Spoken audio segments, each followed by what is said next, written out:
Flyer Man by Jonny Aldridge. As I was a bit short on cash this spring, I got a crappy job with the Department of Islamic Development. Every Valentine's Day, they advertise for ridiculous stooges to flood the streets of Kuala Lumpur, preaching abstinence and handing out flyers. But it turned out that for 100 ringgit an hour, I was a stooge too.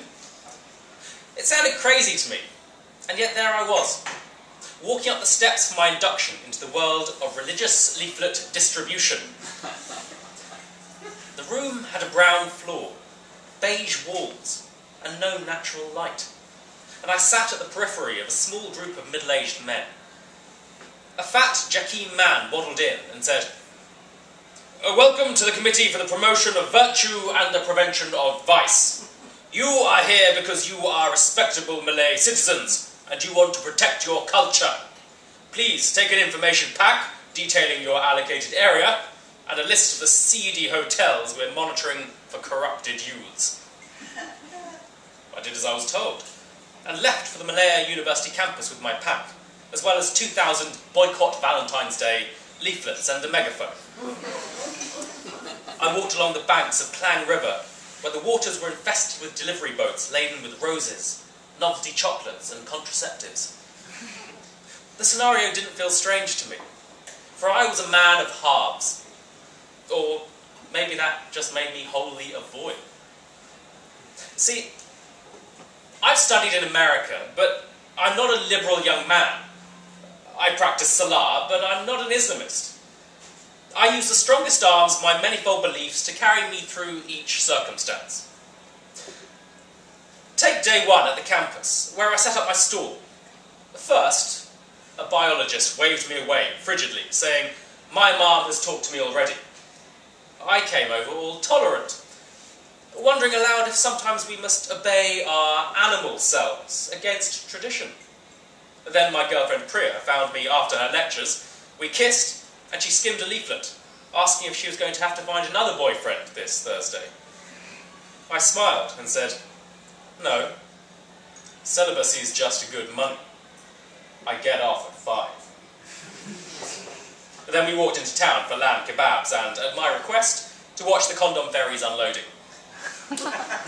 I told Priya that in one packet, in one box, in all of those containers, was the skin that would come between us in our first time. But then the next day, I was smooching the megaphone, saying, "The purpose of existence is to love and serve God, not one another." A trainee doctor came over and called me a Jakim stooge, asked wasn't I embarrassed selling mouldy ideals to people my own age. Suddenly, I became a traditionalist, asked how many teenagers he saw with STIs or unwanted embryos. I said, "Well, so there's a silver lining to your frigid Jakim." Then Priya finished, kissed me, and we went for grilled fish and a film. Day 3. I felt delirious with boredom. As always, when you do a repetitive menial task for hours and days on end, and that applies even if it's God's task, seemingly. My leaflet pile was empty, and all the same students and staff must have been bored of me too. So I just watched as the day wound on.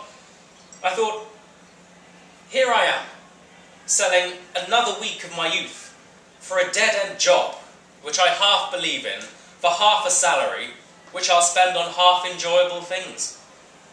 I looked curiously at the people who went past with such ease and decisiveness. They were clocking off for the day, getting rowdier, more physical, playing loud pop from iPod docks, and eventually kissing and stealing away. I recalled what Priya and I would do. I wondered how guilty I should feel, and which part was worst, buying the Americana, inserting my penis, or theoretically upsetting my father. "Hey, Charlie," Priya said huskily. I felt my bones melt away, as always when she talks, and my skin tightened as if in exquisite pain. I said, "Hey, you look nice," and noted that she has the prettiest brown legs. "I got you a peppermint mocha," I said, which was true, so I handed it to her with a chocolate heart. We began into town, talking casually about not much at all. Priya was happy I got her a couple of little gifts, so she was full of energy, but I felt down for some reason.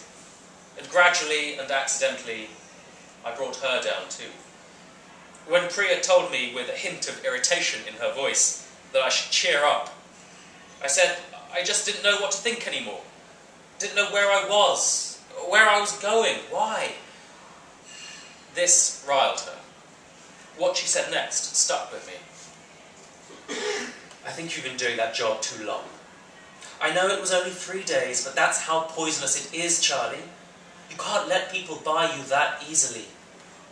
And now you're done with them, look at what they've done to you. You're moping along like a wet sponge. Now I saw that it was a reasonable demand, and I'd been caught in a moment of self-pity.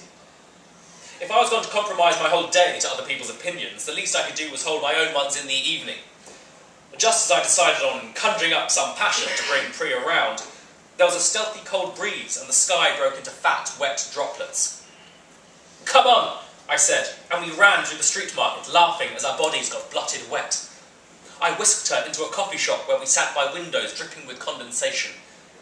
Priya was still giggling while she twisted the wet ribbons of her hair into rope and laid it in front of her shoulder. I watched her in her now translucent dress. I dared myself to commit to something, to do something new and all mine. I leaned in and said, "I've got something else to give you." When she offered me her hands, I smiled and said, "No, it doesn't fit into 2 hands. No, it's not that either. Priya, tonight I'll give you my body and my soul." She was amused by me and asked coyly, "But won't we go to hell, Mr. Jakim?" Here came my greatest performance to date. For this time I found that I really believed what I said. I slammed my fist onto the table as I spoke, and with every word I saw, Priya became more and more invigorated. I said, "Well, I won't just lie in the earth. I'd rather be consumed in flame. I'll not ask for forgiveness from my family. I leave this place as a man who has taken the perfect lover for his body, with the smell of your sex still on me." People were squinting judgmentally at us through the mist. Coyly, Priya fluttered her hand at her cheek. "The smell of my what?" "Priya, how can I explain this to you?" I took her eyes in mine. "I am not a rebel, not a stooge. I am a lover." Her chest was heaving. She was wearing a lace bra. At that time, I had only one thought. I wanted her. It was a beautiful urge. She said, "But where can we go?" Outside, shouts and fights punctuated the humid monsoon air, and Jakim officials marched to and fro. I recalled a poor-quality photograph of a room with scarlet carpets, paisley print walls, and grandiose arched windows. And I imagined Priya centred in a 4-postered bed. I removed an information pack from my bag and said, "I know a seedy hotel."